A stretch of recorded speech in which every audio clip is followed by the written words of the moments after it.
그래서 오늘은 종말의 징조라는 주제로 여러분들과 하나님의 말씀을 나누려고 해요. 기독교는 여러분 종말의 종교입니다. 기독교뿐만 아니라 종말에 대한 어떤 신앙을 가지고 있는 여러 종교들이 있지만 기독교는 확실히 종말의 종교예요.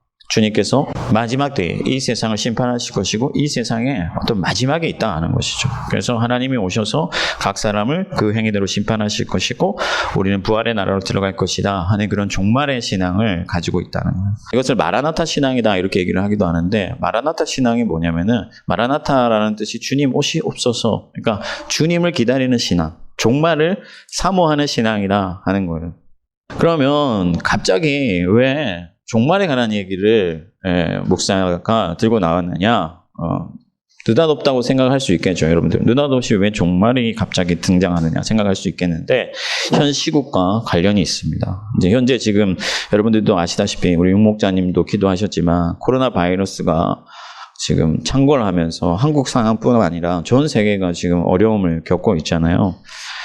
그러다 보니까 이 코로나 바이러스에 대한 얘기들이 많은데 교회 안에서도 어떤 얘기들이 지금 들리냐면은 어떤 목사님들은 이것이 교회를 핍박한 중국 정부를 향한 하나님의 심판이다, 그렇게 말씀하시는 분들이 있어요. 그렇게 말씀을 하시면서 우리 하나님 아버지께서는 자기를 이렇게 대항하는 자들을 그냥 두지 않으신다, 그렇게 얘기를 하는 분들도 있고, 또 한편으로는 신비주의 진영들 있죠. 조금 이렇게 은사주의, 뭔가 예언이나 이렇게 신비를 강조하는 이런 분들은 이제 주님의 때가 임박했다, 곧 주님 오신다, 이제 오실 거니까 깨어 있어야 된다, 지금 준비해야 된다, 그런 얘기들을 많이 합니다.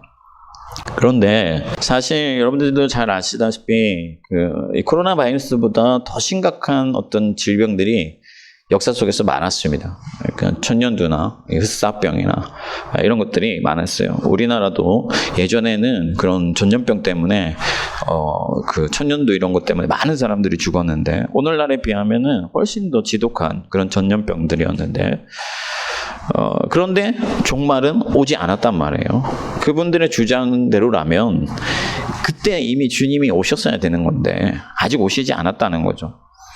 그래서 그런 주장들 자체를 비판하는 사람들이 있어요. 어떤 특별한 사건들이나 재앙들이 하나님의 종말과는 무관하다, 그렇게 주장하는 사람들이 있어요. 그럼 이게 누구의 말이 맞느냐? 이것을 종말의 징조로 볼 것인가, 아니면 종말과 무관한 것인가? 이런 혼선들이 교회 안에 생길 수 있단 말이죠. 그래서 우리가 어떤 큰 사건들, 그러니까 호주 산불 같은 인간의 힘으로는 뭔가 어떻게 해볼 수 없는 그런 큰 재앙들이 우리에게 다가올 때 이것을 어떻게 이해할 것인가? 이것을 종말과 관련해서 계속해서 혼란을 겪을 것인가? 아니다. 우리가 이제 성경으로 돌아가자. 성경으로 돌아가서 이런 어떤 대재앙과 종말과의 어떤 관계들을 분명히 알고 바르게 알고 하나님께서 우리에게 원하시는 것이 무엇인지를 깨달아서 바르게 우리가 반응을 해야 되겠다 하는 거. 그래서 오늘 말씀을 좀 종말이라는 주제를 가지고 나왔는데 첫 번째로 우리가 생각해 볼 게 뭐냐면 오늘 본문 가운데서 우리가 다 읽지는 않았어요. 원래 13장 전체를 읽어야 되는데 앞에 예수님께서 종말에 관한 어떤 징조, 종말 때, 마지막 때에 이런 징조가 있을 거다 하는 얘기들을 하셨어요. 그러면 어떤 징조가 있느냐? 이 본문을 전통적으로 종말의 징조에 대한 말씀으로 이해해 왔는데 마가복음에는 13장이고 마태복음에는 24장이고 누가복음에는 21장에 등장해요. 동일한 본문이. 순서적으로 보자면은 성전이 파괴될 것을 예수님이 말씀하시고 종말에 어떤 징조가 있을 것인가를 말씀하시고 그리고 무화과 나무 비유를 말씀하시면서 우리가 읽었던 그때를 준비하라 이런 말씀으로 맞춰지는 비슷한 형태로 각각의 복음서들이 똑같은 얘기들을 하고 있고 마가복음이 좀 더 짧은 형태로 등장을 한다. 그러나 그 대동소이한 큰 차이가 없어요. 그럼 이 복음서들이 말하고 있는 예수님이 말씀하신 종말의 징조들이 어떤 것이냐? 첫 번째가 뭐냐면은 우리가 성경에서 읽은 것처럼 우리 주제와 맞물려서 어떤 전쟁과 기근과 전염병, 대재앙이 있을 것이다. 그런 말씀을 하셨어요. 사람들의 힘으로는 어떤 대비하거나 어떤 대처하기가 힘든 불가항력적인 어떤 자연적 재앙들이 사람들의 생명을 위협하고 그들의 재산을 심각하게 위협하는 그런 사건들이 있을 것이라는 말씀을 쭉 하셨어요. 두 번째는 뭐냐면은 기독교에 대한 박해가 있을 것이다. 그러니까 심지어 형제가 형제를 어떤 공회에 넘겨주고 그래서 사람들이 이렇게 믿는 사람들을 신고해서 잡혀가는 일들이 생기고 그래서 가족과 가족들이 대적하고 그런 일들이 있을 것이다. 그래서 심각한 박해를 받을 것이다. 그런 말씀을 하셨어요. 그리고 세 번째가 뭐냐면 이제 적그리스도입니다. 적그리스도. 그러니까 자기를 그리스도라 주장하는 그러니까 내가 곧 길이고 진리다고 주장하는 가짜 예수 그리스도가 메시아들이 등장할 거다. 이 세 가지에 대해서 말씀을 하셨어요. 그리고 마태복음에는 뭐 사랑의 식구, 불법이 성한다 이런 첨언이 등장하는데 이 세 복음서가 공통적으로 말하는 것이 이 세 가지예요. 첫째가 대재앙, 두 번째가 기독교에 대한 박해, 세 번째가 적그리스도입니다. 이것을 종말의 징조로 예수님께서 말씀하시고 계세요. 그래서 우리가 어떤 그 큰 지진이나 어떤 코로나 바이러스 같은 사건들이 있으면은 이 본문 때문에 사실은 종말의 때가 가까웠구나 우리가 이렇게 생각을 하게 되는 거예요. 저도 그렇게 생각을 했는데 이 본문이 종말의 징조를 재앙으로 얘기를 하고 있기 때문에 그렇게 생각하는 것이 우리가 기본적으로 상식적으로 맞아요. 그런데 이 본문을 종말의 징조로 이해할 때 어떤 문제가 발생해요. 어떤 문제가 발생하냐면요, 바로 성전 파괴와 관련된 거예요. 그러니까 예수님께 제자들이 종말에 어떤 때가 무슨 일이 있겠습니까? 그때는 언제입니까? 하고 질문을 하잖아요. 왜 이런 질문을 했냐면은 종말에 마지막 때에 어떤 일이 있겠으며 그때는 무슨 일이 일어나겠습니까? 왜 이런 질문을 했냐면은 예수님이 성전이 파괴될 것을 말씀하셨거든요. 원래 제자들이 그 성전에서 예수님이 가르치시고 가부의 헌금을 막 칭찬하시고 그런 일이 있었죠. 그러면서 나오시는데 제자들이 예수님 이 성전을 보십시오. 너무 멋지지 않습니까? 하고 예수님께 이 성전을 자랑한 거예요. 40년 넘게 지었거든요.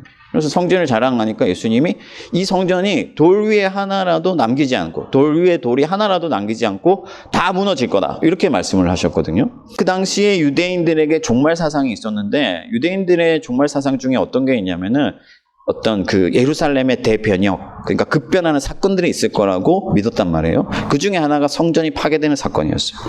그러니까 유대인들에게 성전의 파괴란 종말이에요. 이 성전이 부셔지는 날에는 마지막 때가 도래하는 거예요. 그래서 예수님이 성전이 무너질 걸 말씀하시니까 제자들의 입장에서는 종말의 때를 말씀하시는구나. 그래서 종말에 관해서 질문을 한 거예요. 예수님, 성전이 파괴되고 그러면 종말이 올 건데 그때 무슨 일이 있겠으면 그때가 언제입니까? 하고 질문을 하는 거예요. 그럼 제자들의 시각에서 볼 때, 우리가 이 맥락에서 볼 때 성전이 파괴되는가 동시에 종말이 와야 된단 말이에요. 그죠? 그런데 이 성전은 AD 70년경에 이미 파괴가 됐어요. 티투스 장군이, 디도 장군이 로마 군을 이끌고 예루살렘으로 진격해서 예루살렘을 함락시키는데 그때 당시에 성전을 파괴해 버렸는데 성전에 그 돌과 돌 사이에 금이 있거든요. 돌과 돌 사이에 금이 있는데 그 금을 캐내기 위해서 돌들을 다 드러냈어요. 돌들을 다 드러내고 아예 그냥 다 무너뜨려 버렸단 말이죠. 그래서 예수님이 말씀하신 그 성전 파괴와 또 오늘 우리가 읽은 그 대재앙 그리고 또 어떤 제자들에 대한 핍박, 적그리스도 이런 사건들이 그 당시에 이미 다 일어났다는 거예요. 예수님이 말씀하신 모든 일들이 그 당시에도 이미 다 일어났어요. 특히 성전이 파괴됐잖아요. 그러니까 제자들의 입장에서 이 본문의 맥락에서 보면은 종말은 그때 왔어야 되는데 2000년이 지난 지금도 아직 안 왔다 이 말이에요. 그래서 어떤 학자들은 이 본문은 종말에 관한 얘기가 아니고 어떤 대재앙과 지진은 종말과는 상관없고 예루살렘에 임한 그 대재앙을 예수님께서 말씀하시고 제자들에게 준비할 수 있도록, 그러니까 제자들에게 한정적으로 하신 말씀이다, 그렇게 주장을 해요. 현대 성경 해석학자들이. 그러니까 종말과는 상관없고 그 당시에 제자들을 위하여서 제자들이 예루살렘에 곧 임할 그 대재앙에서 피할 수 있도록, 그 환난을 면할 수 있도록 하신 말씀이다, 그렇게 주장을 하는데, 그런데 그렇게 보기에는 더 문제가 많아요. 왜냐하면 일단 예수님께서 오늘 우리가 읽은 본문 말씀에 이 말씀은 너희에게만 하는 것이 아니라 모든 사람에게 하는 거다라고 본문에서 분명히 얘기를 하고 계세요. 그리고 제자들이 종말에 무슨 일이 있을 것인가를 질문을 했는데 갑자기 예수님이 느닷없이 종말과는 상관없는 얘기를 한다는 것은 앞뒤가 안 맞아요. 분명히 예수님은 종말에 관해서 이 제자들에게 얘기를 하고 있고 종말의 징조에 대해서 말씀을 하고 계시다 하는 거예요.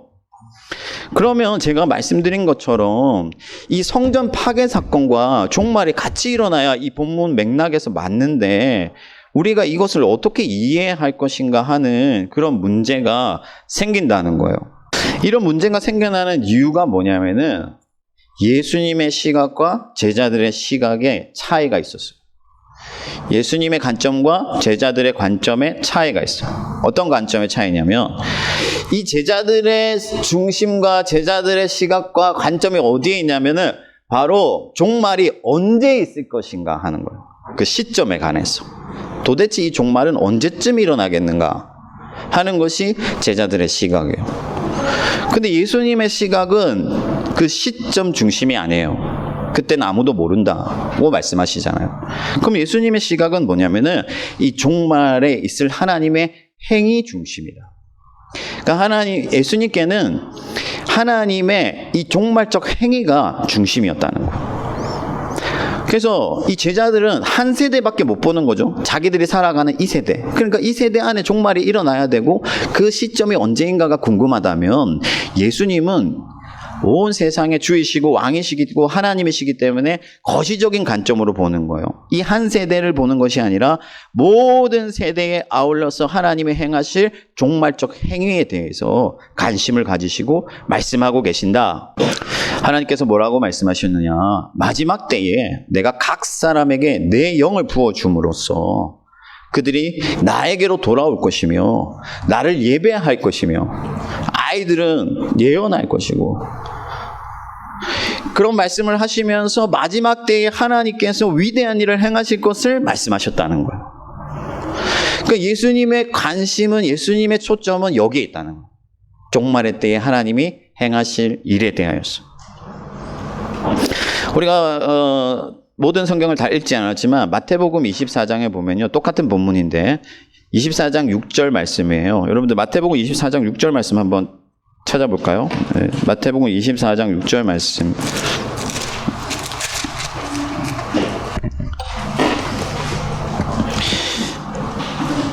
자, 6절 말씀 한번 읽겠습니다. 시작. 난리와 난리 소문을 듣겠으나 너희는 삼가 두려워하지 말라. 이런 일이 있어야 돼. 아직 끝은 아니니라. 그러니까 무슨 말이냐면은 그런 일들이 있겠으나 이런 일이 시작되겠으나 끝은 아니다. 이제 시작이다. 그리고 14절 말씀에 뭐라고 말씀하시냐면요. 이 천국 복음이 모든 민족에게 증언되기 위하여 온 세상에 전파되리니 그제야 끝이 오리라. 그러니까 이런 기근과 환란이 시작되었지만 끝이 아니고 모든 민족에게 복음이 전파돼야 그제야 끝이 오리라 이렇게 말씀하시는 거예요. 여기서 그제야라는 단어를 번역할 때 삽입한 이유가 있어요. 그게 뭐냐면은 여기서 끝이라는 것은 그냥 어느 시점을 말하는 게 아니라 계속된 어떤 솔루션, 어떤 일들이 진행되다가 마무리되는 단어예요. 마무리되는 것을 의미해요. 그러니까 예수님의 행위 시각은 제자들처럼 언제입니까? 오늘입니까? 내일입니까? 이게 아니라 하나님이 종말의 행위를 행하실 것인데 각 사람들을 찾아서 하나님께 돌이키시고 하나님이 은혜를 베푸셔서 그들이 성령을 받고 하나님을 예배하는 그 마지막 때, 마지막 추수의 때가 도래할 것인데 그 모든 하나님의 사역이 맞춰질 때 그제야 끝이 오리라 하는 거예요. 그러니까 예수님에게 있어서 종말이라는 것은 뭐냐면은 제자들에게 있어서 종말이라는 것은 오늘이냐 내일이냐예요. 시점이에요. 그러나 예수님에게 있어서 종말이라는 건 뭐냐면은 하나님이 그의 일을 행하시고 그것을 마무리할 때 그때가 종말 모든 시간들을 포함한다는 거예요. 하나님이 일을 시작하시고 마무리한 때까지 모든 것이 하나님의 종말의 때다. 그래서 예수님은 제자들로부터 시작되는 대환란으로부터 제자들에게까지 교훈을 하시고 오늘 이 종말의 때를 살아가고 있는 우리에게까지 말씀하셨기 때문에 그분의 시각은 거시적이고 넓으니까 우리가 생각할 때는 잘 이해가 안 되는 거예요. 왜냐하면 우리는 한 세대 안에 어떤 시점만을 바라보니까. 사랑하는 성도 여러분, 종말의 때는 이미 시작됐고 지금도 계속되고 있어요. 지금이 하나님의 종말의 때예요. 그래서 우리가 어떤 사건들, 코로나다, 호주 산불이다, 지진이다, 이런 일이 일어날 때 그것을 오늘이냐 내일이냐 어느 시점으로 가져가는 것은 예수님의 의도가 아니다 하는 거예요. 근데 사람은 자꾸만 거기에 관심이 있는 거예요. 그래서 목사님들이 봐라, 지금 바이러스가 이렇게 창궐하는데 오늘 밤 주님 오실지 몰라. 그러니까 준비를 해야 돼. 이게 맞는 말씀이지만 하나님이 의도하신 바는 그게 아니다 하는 거예요. 어떤 시점으로 우리의 시각을 가져가길 원하시지 않는다는 거예요. 하나님은 우리가 하나님의 은혜의 행위, 종말의 행위로 우리의 시선을 돌리고 그 하나님께 초점을 맞추시기를 원하신다. 그래서 환난이나 이런 재앙들이 종말과 아무런 상관이 없는 것은 아니지만 이것을 예수님의 관점에서 우리가 이해할 필요가 있다 하는 거예요.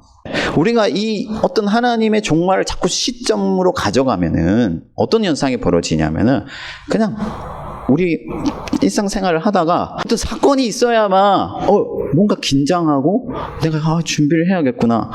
오늘 밤 주님 오시는 게 아닌가? 불안해하고 이렇게 된다는 거죠. 그러나 이것은 하나님의 의도와 예수 그리스도의 교훈이 아니다 하는 거예요. 지금이 종말의 때고 하나님은 그의 일을 시작하셨고 그의 일을 마치기까지 쉬지 아니하실 것이기 때문에 우리는 하나님께서 주신 그의 영으로 말미암아 종말의 때를 항상 어느 때든지 힘써 준비하는 가운데 그런 징조라는 것은 우리에게 주는 교훈은 뭐냐면요, 항상 그의 나라가 임박해 있다는 것, 그런 긴장성을 놓치지 않기를 원하시는 그 주님의 말씀으로 받아서 어느 때든지 깨어 있어야 된다. 아울러서 제가 한 가지만 더 좀 격가질 수 있지만 요즘 그 목사님들이 이 코로나 바이러스가 중국 정부를 향한 심판이다, 그렇게 얘기를 하시잖아요. 왜 그런 얘기들을 하냐면요, 그러니까 제가 칼럼에도 썼지만 목사님들이 니네들 나한테 충성하지 않고 교회에 충성하지 않으면 하나님이 벌 줄 거야 하고 성도들을 길들여 왔단 말이에요. 그러니까 하나님은 어떤 자기한테 잘못하는 사람이 있으면 심판하시는, 때리시는 무서운 하나님으로 존재해야 된다는 거예요. 여러분, 하나님 까불지 마라고 한 어떤 목사가 있는데 그것보다도 못지않게 하나님의 이름을 망령되이 일컫는 것이 어떤 사건들을 두고 하나님이 심판하셨다, 하나님이 벌 주셨다 하는 거예요. 그것을 우리가 어떻게 함부로 감히 알 수가 있습니까? 하나님이 하시는 일은요, 너무 놀랍고 그분의 지혜와 경륜은 너무나 깊어서 우리 인간들이 함부로 재단할 수가 없어요. 판단할 수가 없어요.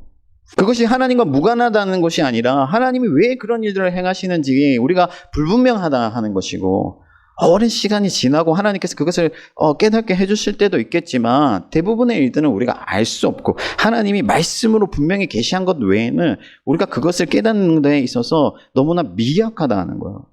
그리고 가장 중요한 것은 뭐냐면요, 어떤 징조를 보이실 때 하나님께서 징조를 보이시는 이유는 뭐냐? 바로 저와 여러분들을 위한 거예요. 하나님은 우리가 깨어있기를 원하시지 중국 정부가 정신 차리길 원하시는 게 아니에요.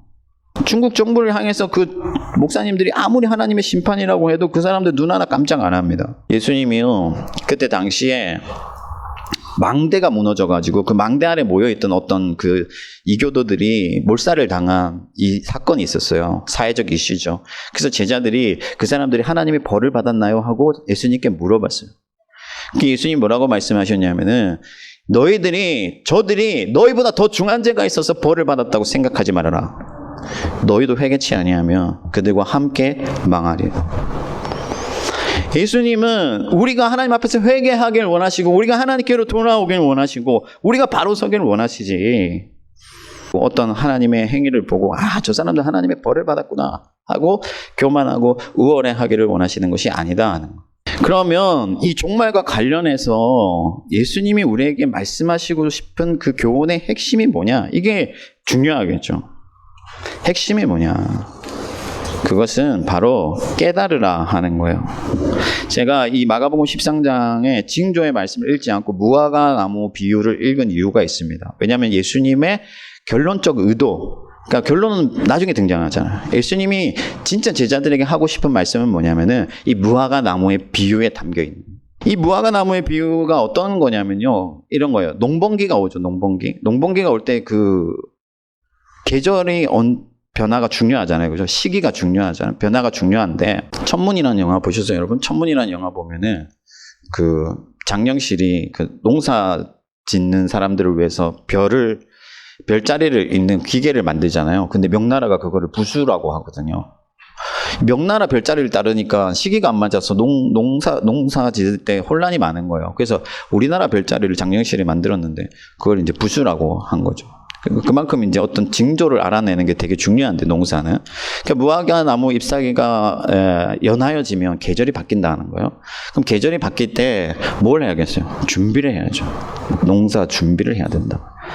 그러니까 예수님이 말씀하시고 싶은 것은 뭐냐면은 하나님의 때가 임박했기 때문에 그의 나라를, 그의 때를 준비해라 하는 거. 준비해라. 어떤 시점이 중요한 게 아니라 지금 하나님의 때가 이곳에 임했고 종말이 시작되었고 하나님은 그 일을 쉬지 아니하실 것이기 때문에 항상 깨어 있어 준비하라 하는 거예요. 이미 잎사귀가 변했고 하나님의 나라가 시작되었다 하는 거예요. 그러니까 계속 놀고 내 마음대로 살다가 적당히 하나님 섬기다가 어떤 지진이나 사건들이 등장하면 불안해서 좀 더 해야 되겠다. 그게 아니다 하는 거예요.